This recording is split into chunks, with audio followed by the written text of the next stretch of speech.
Não.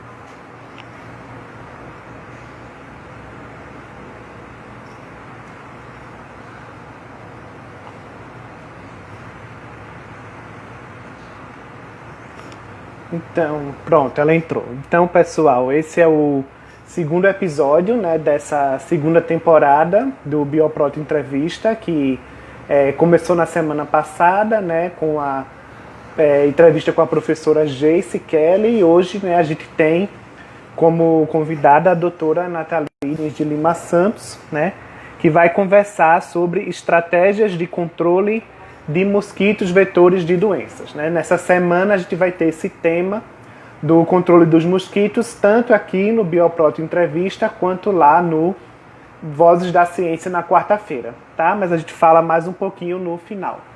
Então deixa eu convidar aqui, Nathalie, aguardando.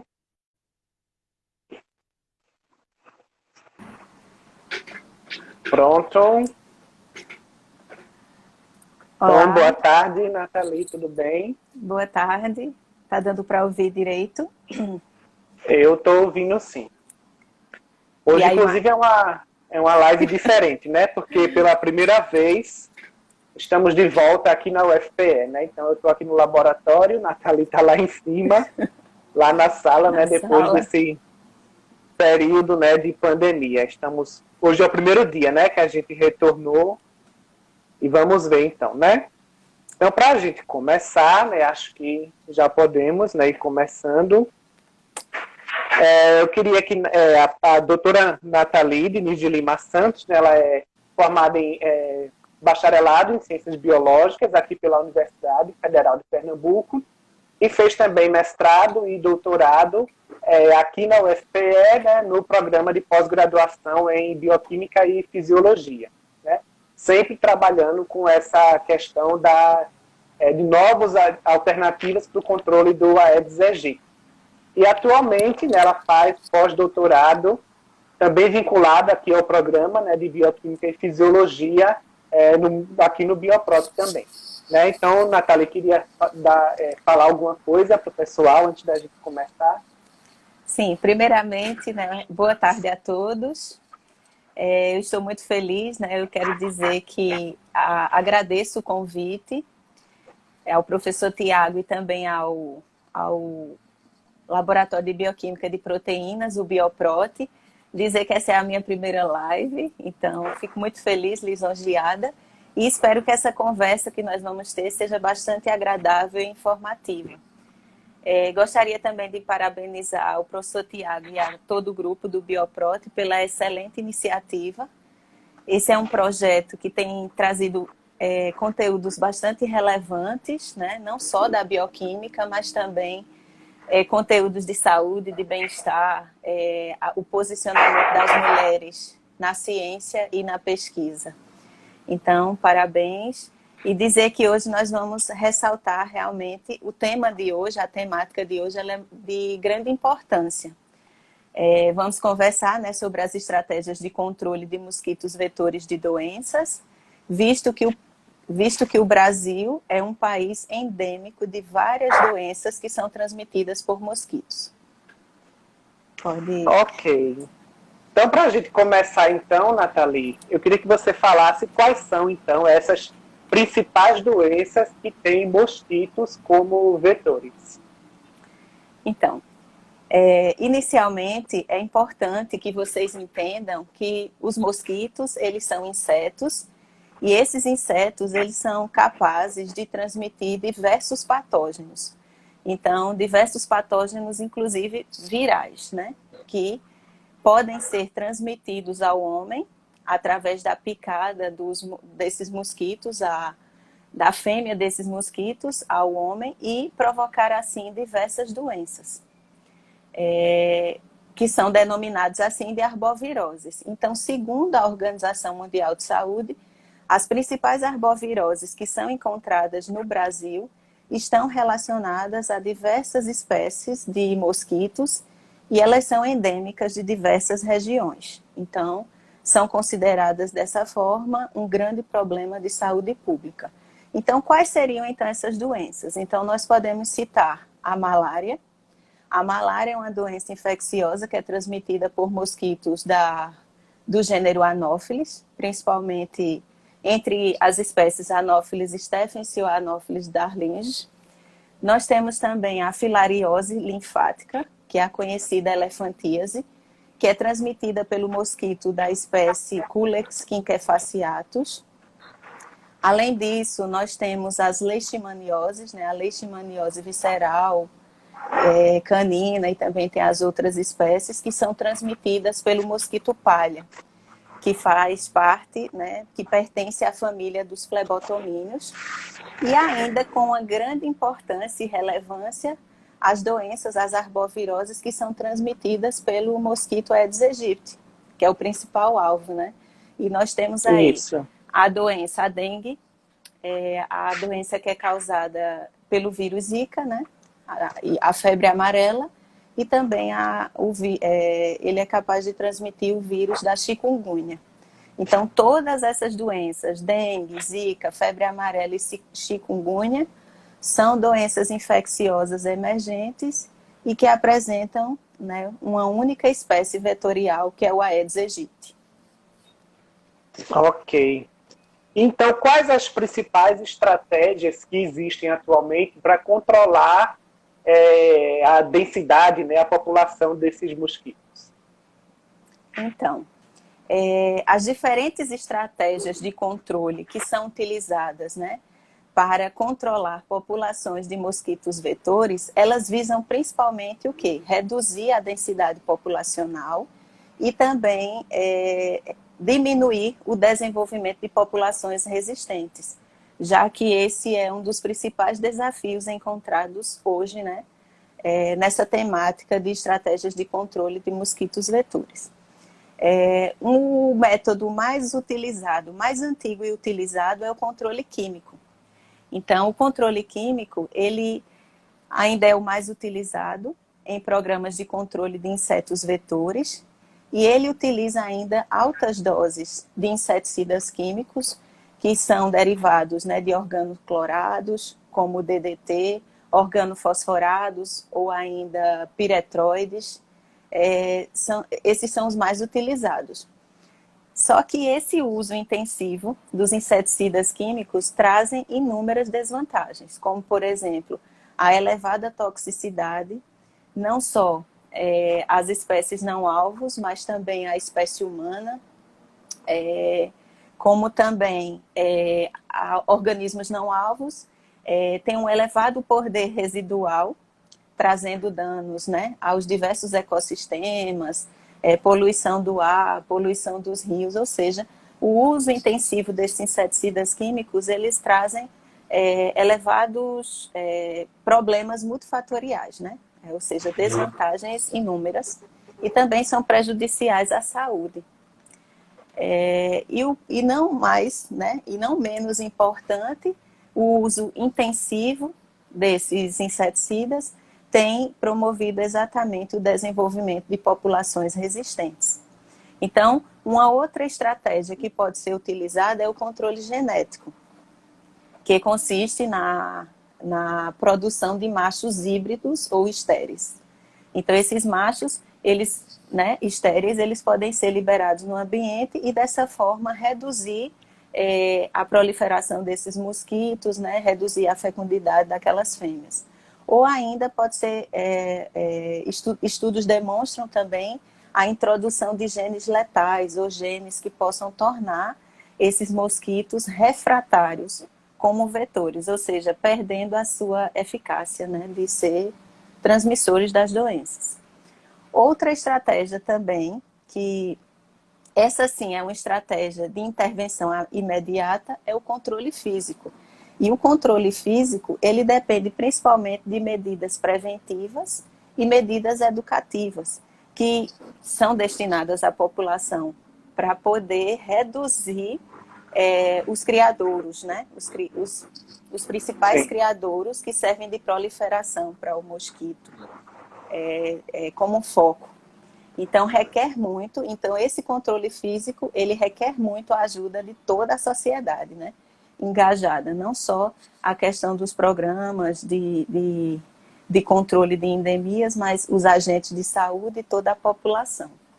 E não menos importante, o controle biológico, que surge também como alternativa de controle, né, utilizando, assim, insetos predadores, ou ainda utilizar parasitas, né, que causem danos ao mosquito vetor, que está sendo estudado.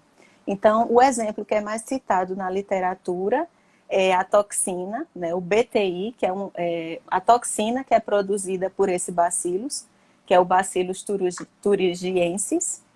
Então, ele apresenta, esse bacillus, ele produz essa toxina, que é bastante descrito na literatura, que apresenta um efeito larvicida sobre as larvas de Aedes aegypti, né? Mas que atualmente o BTI, como é chamado, ele também já tem desenvolvido, as populações desses mosquitos já têm desenvolvido resistência também. Ok.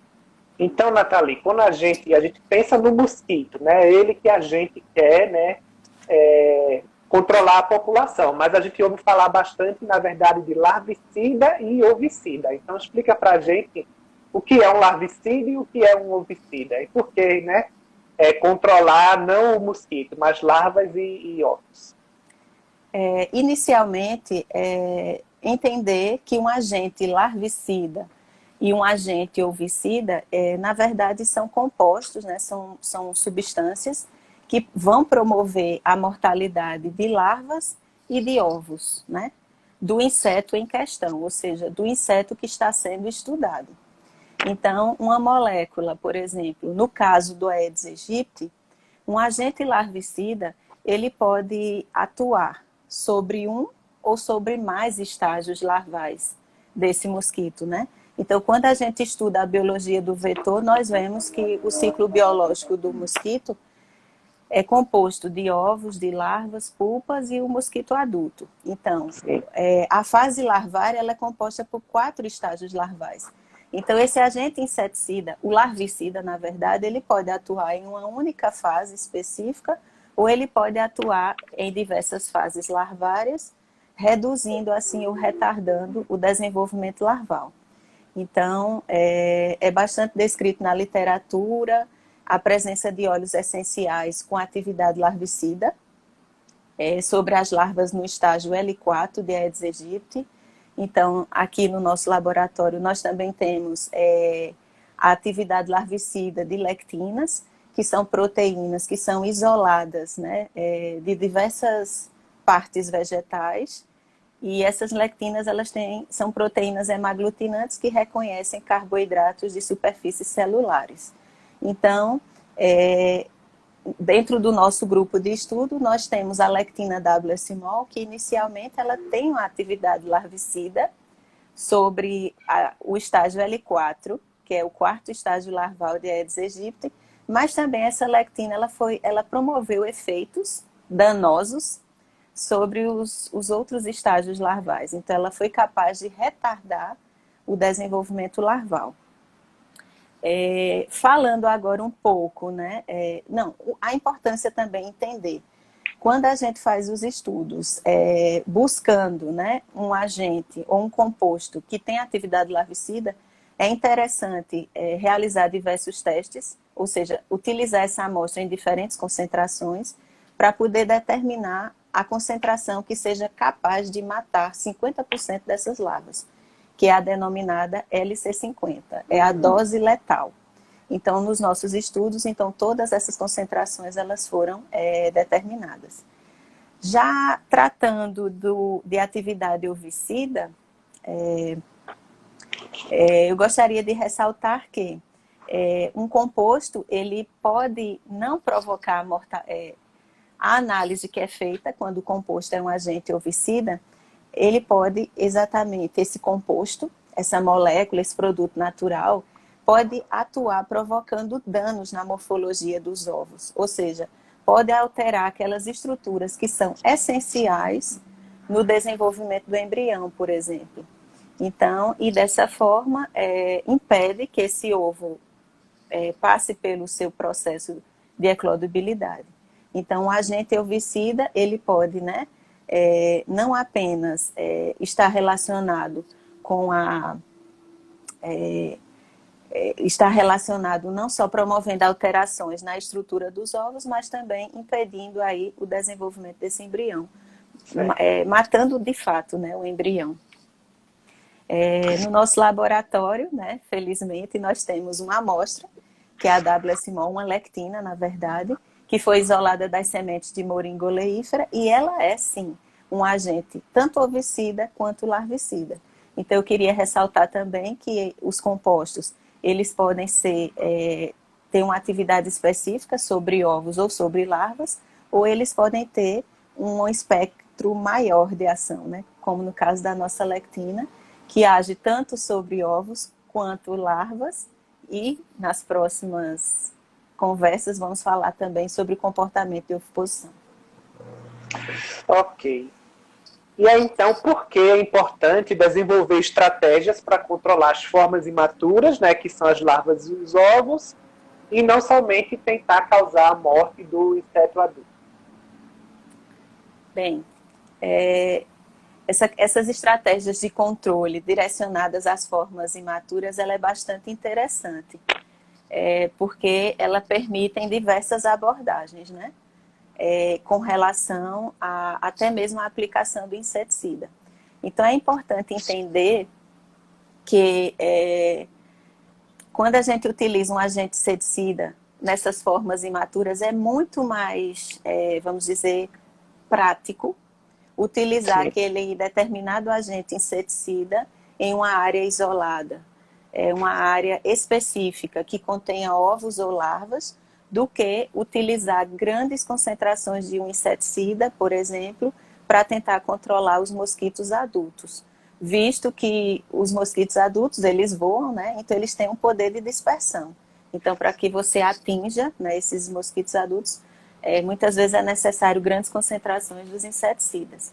Outra vantagem de se utilizar ou de investigar, né, de se fazer estudos com essas formas imaturas, é perceber que um composto, né, uma lectina, um inibidor de tripsina, por exemplo, que são proteínas, eles podem promover, por exemplo, alterações de curto e de longo prazo. Então, a alteração de curto prazo é exatamente quando já promove a mortalidade, né? Que é o que a gente geralmente quer. Já alterações de longo prazo são aquelas alterações que são observadas, modificações, por exemplo, não só na morfologia, nas estruturas que compõem o mosquito, mas também alterações relacionadas à bioquímica e à fisiologia do mosquito a ser estudado, né? Então, pode alterar aí as enzimas digestivas, pode causar danos a nível intestinal, e todos esses danos culminam, sim, em morte, ou então vai retardar o desenvolvimento dessas larvas. Outra questão também que eu gostaria de abordar, além de retardar o desenvolvimento das larvas, é que geralmente nós vimos nos nossos estudos, né, os estudos aqui dos nossos doutorandos, amigos aqui do nosso laboratório, nos seus estudos, né, nas suas teses de doutorado, que a utilização, por exemplo, dessa lectina, da WSMol, como eu falei, que vem das sementes de moringa oleífera, ela pode também causar um retardo até mesmo na fecundidade das fêmeas. Então, por isso a importância também de se estudar essas formas imaturas, porque a molécula já vai agir nesses estágios iniciais, mas que vai causar danos a longo prazo em todo o ciclo biológico do vetor. Ótimo. E aí você já falou um pouquinho sobre oviposição, né, o comportamento do mosquito. E aí a nossa próxima pergunta é justamente qual é a importância, então, de repelentes ou, né, atraentes desses insetos? Então, essa área ela é um grande mundo, né? Então eu queria que vocês entendessem inicialmente que é importante entender, antes de falar do comportamento de oviposição das fêmeas, que existe na natureza o quê? Uma grande diversidade de moléculas. Moléculas, compostos bioativos esses, que podem ser identificados, percebidos, vamos dizer assim, pelos mosquitos. Então, diante desse questionamento, então, quais seriam então essas moléculas, quais seriam então essas estruturas que vão fazer, né, que fazem parte da estrutura do mosquito que faz com que eles percebam essas moléculas na natureza. Então, é entender que em todo o corpo, né, do inseto, por exemplo, do Aedes aegypti e de outros insetos, existe a presença de inúmeros receptores. Então, os receptores, eles podem ser encontrados desde as antenas desses mosquitos até as patas. Podemos ainda classificar esses receptores como, por exemplo, nas antenas nós encontramos os receptores olfativos, já nas patas e no aparelho e também no aparelho bucal dos insetos, dos mosquitos, nós encontramos os receptores sensitivos ou gustatórios. Então, essa diferenciação, essa diversificação desses receptores é de extrema importância exatamente para conseguir identificar aquela inúmera variedade de moléculas presentes na natureza. E dessa forma, as respostas que vão ser dadas, né, em relação a essa fêmea é exatamente se ela vai achar, ela vai perceber se aquela molécula ela pode funcionar como um estimulante de oviposição ou um repelente de oviposição, ou seja, se ela se sente estimulada a ovipositar, ou seja, a colocar os seus ovos naquele local, né, se ela sente segurança de colocar os seus ovos naquele determinado local que tem aquela amostra, ou não, se ela simplesmente quer se afastar. Então, já tem sido descrito na literatura uma grande quantidade de estudos, né, descrevendo esse comportamento de oviposição das fêmeas, os óleos essenciais, os metabólitos secundários, extratos vegetais, eles são descritos na literatura como repelentes ou deterrentes de oviposição. Ou seja, em geral, eles não estimulam a fêmea a ovipositar quando estão em contato com essas amostras. Na literatura existem muitos, né? Como eu falei, muitos trabalhos com atividade repelente, mas poucos trabalhos descrevendo a atividade atraente ou estimulante de oviposição. Então, o que eu pesquisei foi que algumas infusões vegetais, né, como por exemplo a infusão de uma planta, de uma espécie que é a pânico máximo, a infusão de aloe vera, por exemplo, todas essas infusões ela tem esse poder de atrair a fêmea para ovipositar no local. E durante a minha tese de doutorado e também, né, agora no pós-doutorado, eu tive, junto com todo o meu grupo de pesquisa, né, nós tivemos resultados brilhantes e inéditos, que foi exatamente determinar e verificar uma lectina, que é uma proteína, sendo capaz de ter esse efeito estimulante de oviposição. Então, esse resultado, né, essa abordagem nos trouxe muitos brilhantes artigos, brilhantes publicações e também abriu um novo leque no estudo também desse comportamento de oviposição. E aí eu queria, como eu havia dito na conversa anterior, né, que a lectina de sementes de moringa oleífera, a WS-mol, então o que foi que nós observamos diante de tudo isso? Que esta molécula, ela possui um amplo espectro de ação sobre diferentes fases do ciclo biológico do mosquito, né? Então, vimos que ela é um agente ovicida, ela também é um agente larvicida e agora sim, ela é um agente estimulante de oviposição. Então, a concentração dessa lectina, ou seja, a 0,1 miligramas por ml, ela é capaz sim de atuar sobre essas diferentes fases do mosquito Aedes aegypti e pode sim, é uma potencial agente, né, um agente potencial para ser utilizada em programas de controle de mosquitos vetores como a Aedes aegypti. Então, eu acredito. Pronto. Ok. Então, Que falando já nessa questão, né, de como usar para o controle, né? Não sei se todos conhecem, mas existem, né, algumas armadilhas de oviposição que se chamam de ovitrampas. E aí eu queria saber, Nathalie, para que é que servem essas ovitrampas realmente? Sim. As ovitrampas, então, na verdade, elas são armadilhas, como o nome já sugere, são armadilhas que servem para a captura de ovos, né, dessas fêmeas.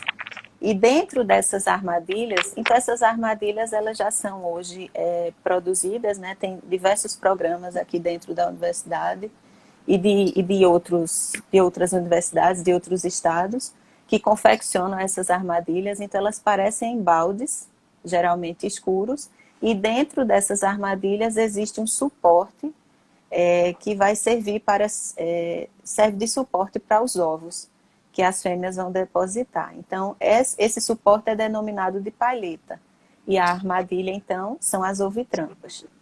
Então, atualmente, aqui em Pernambuco, né, a Prefeitura do Recife, em parceria também com a Fiocruz, com a Secretaria de Saúde, juntamente ainda com os agentes de saúde ambiental e de controle de endemias, realizam um trabalho de distribuição destas armadilhas, né, visto a grande importância dessas armadilhas para monitorar, conhecer, né, serve para exatamente conhecer aquelas determinadas áreas, monitorar aqueles bairros onde há uma maior incidência, né, de casos das arboviroses, né, como eu falei, por exemplo, de dengue ou de chikungunya. Então, quando há uma grande incidência de casos em um determinado bairro, então eles vão lá e fazem esse trabalho em conjunto, que é entregar e também monitorar essas armadilhas, né? Explicam também à população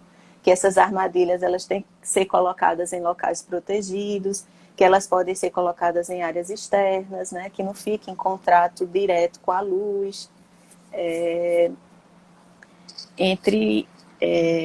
e também eu gostaria de dizer, né, estudando recentemente, que o larvicida que é utilizado nessas armadilhas geralmente é o denominado piriproxifeno.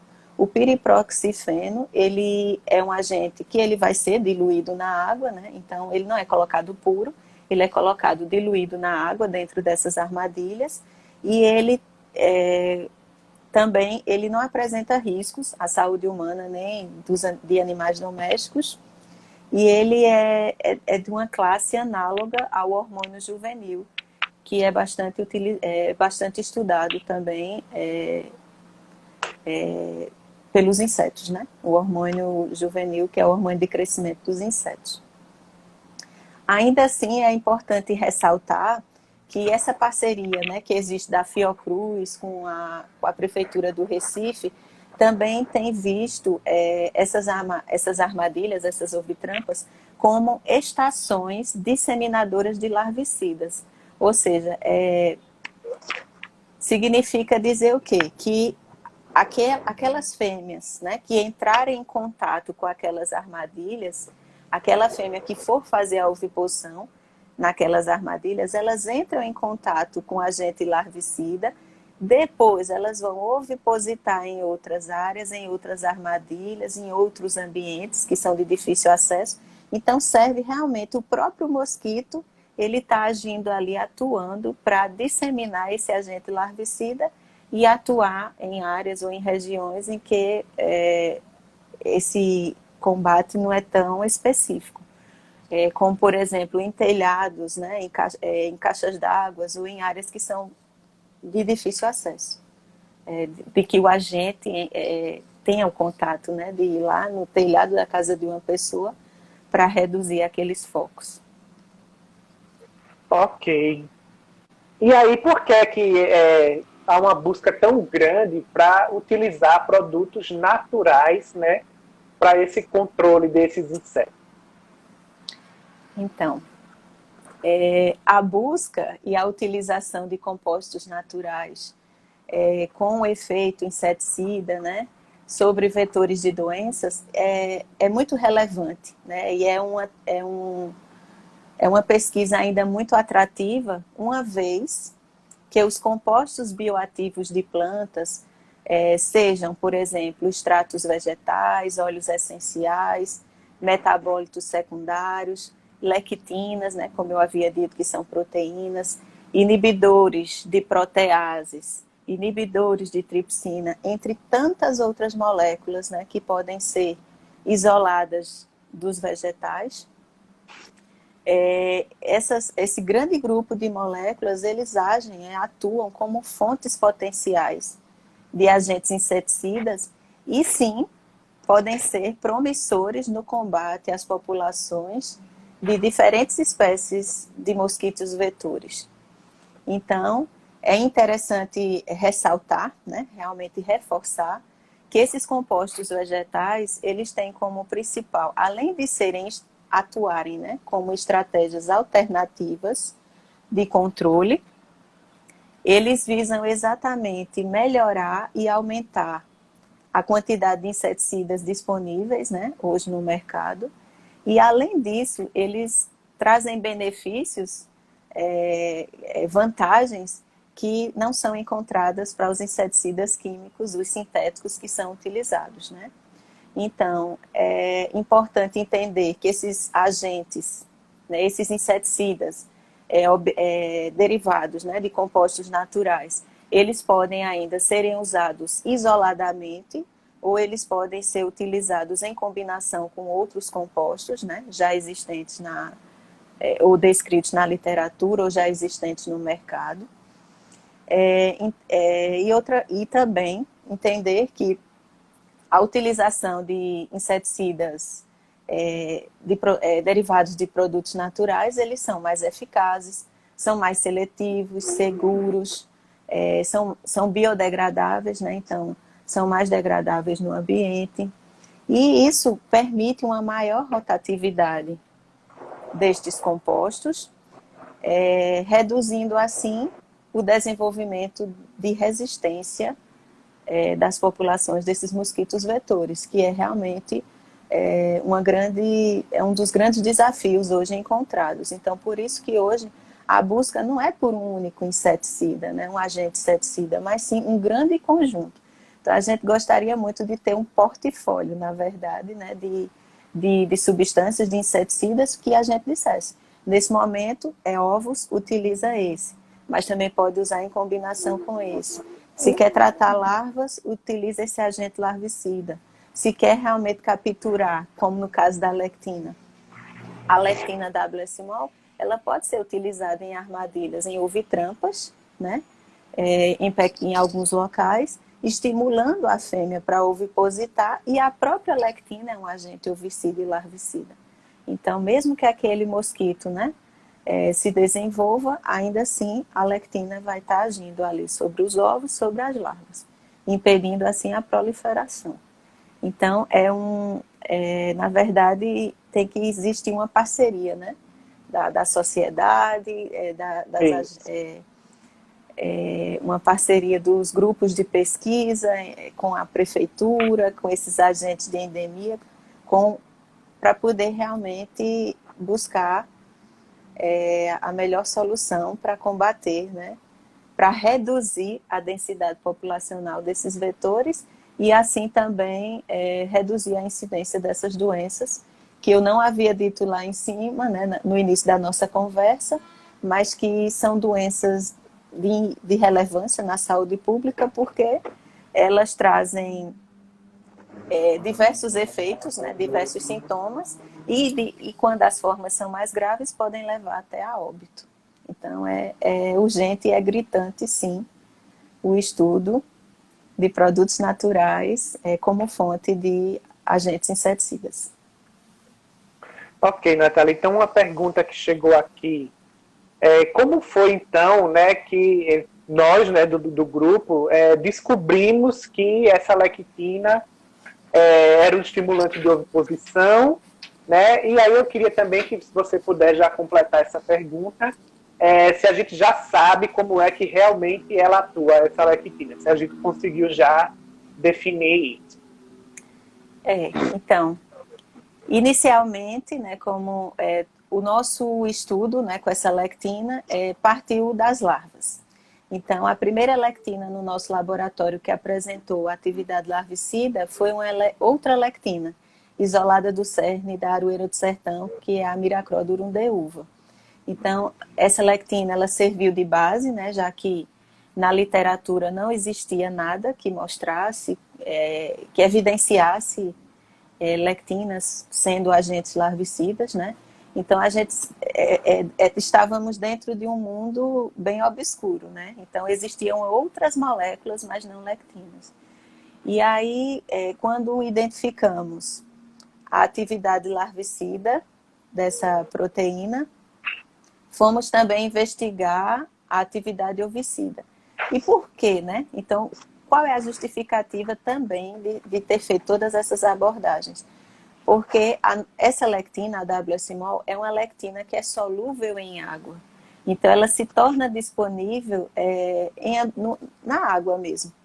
Então, surgiu, né? Então, a minha orientadora e também supervisora hoje do pós-doutorado, a professora doutora Patrícia Paiva, então ela sempre teve essas ideias e esse desejo de realmente descobrir e investigar. Então, será que essa lectina que fica disponível na água, né, que está ali presente na água, ela não atuaria sobre essas fases iniciais que se desenvolvem na água, né, os ovos e as larvas?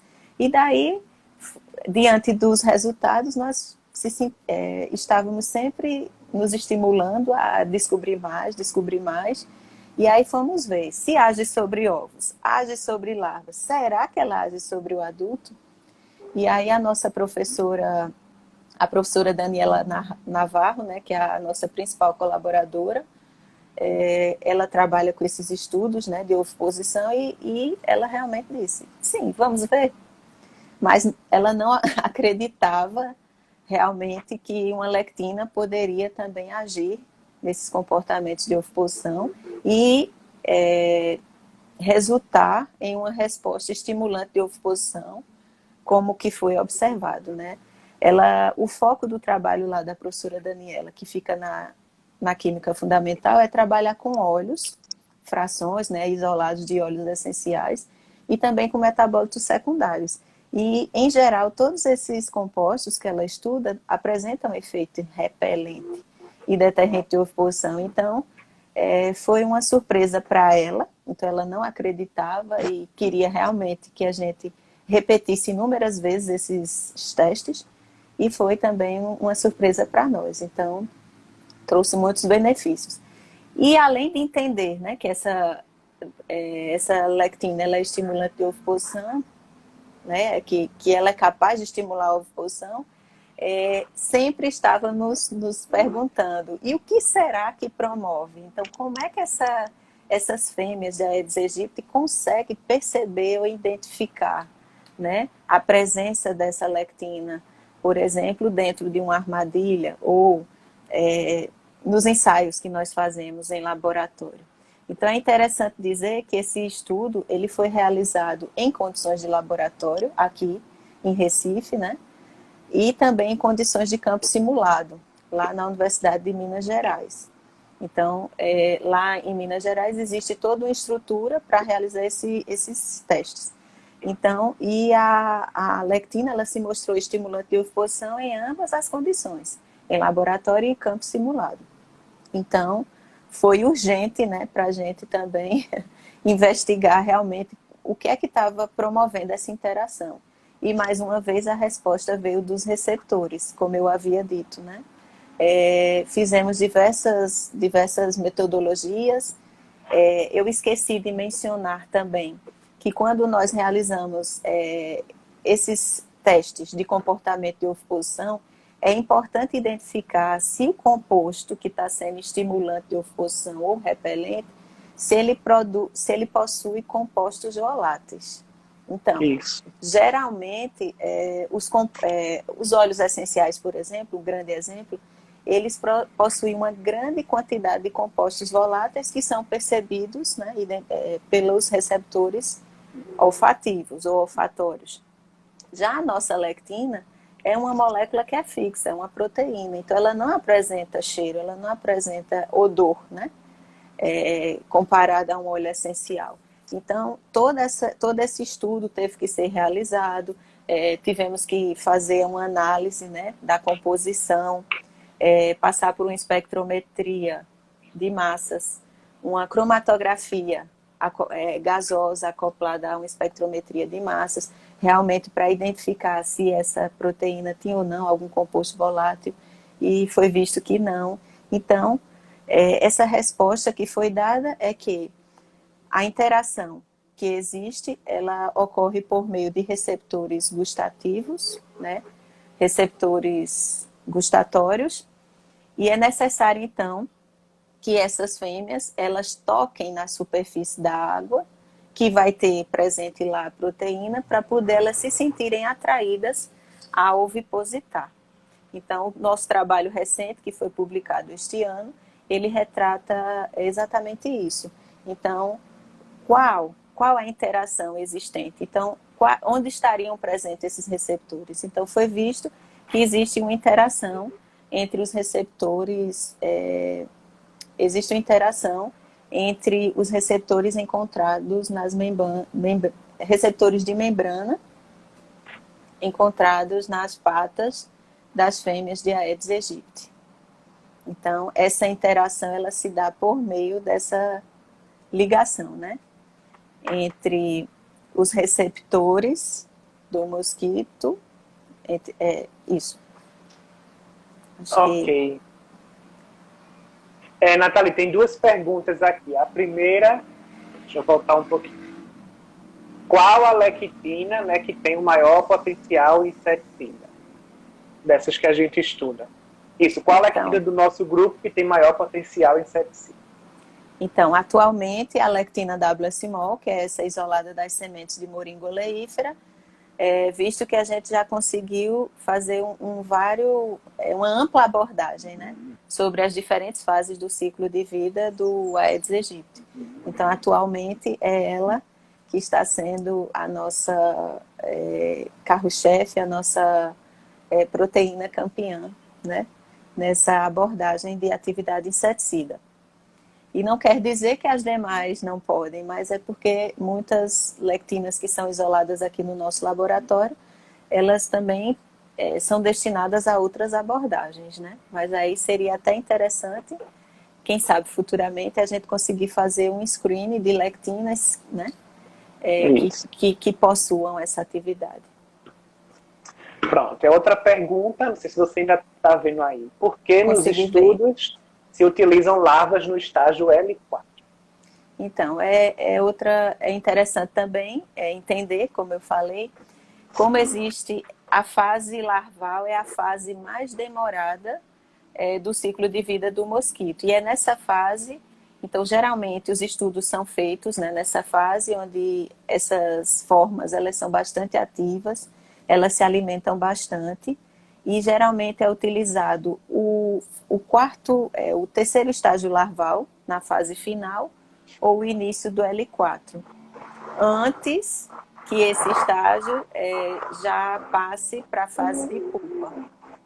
Então, se utiliza bastante esses estágios exatamente porque é o estágio mais demorado antes dessa larva passar para o estágio de pupa e seguir o seu desenvolvimento até o mosquito adulto. Então, vai ter ali, né, uma fase também que ela é mais resistente. Isso, acho que tem a questão do tamanho também. As outras são bem pequenininhas, menores, né? Isso. Ela é mais facilmente visualizada, exato. Pronto. Então, Natália, a gente está chegando ao final, né? O nosso roteiro já acabou, já tivemos as perguntas, né? E aí também daqui a pouco o tempo vai acabar também. E aí eu queria, né, que você deixasse, né, o seu recado final para quem está assistindo, quem acompanhou a gente, tá? Na entrevista de hoje.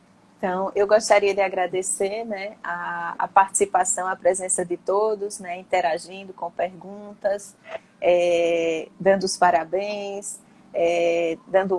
prestigiando, né, o nosso trabalho, e também agradecer mais uma vez ao professor Tiago, a todos do Laboratório de Bioquímica de Proteínas que estão aqui presentes e que sempre juntos, né, trabalhamos de forma conjunta esses belíssimos resultados e hoje todo esse desenvolvimento da minha trajetória, da minha formação também científica, é um resultado de todos esses esforços, né, em conjunto, né, dos professores, dos meus orientadores e dos meus amigos também do laboratório.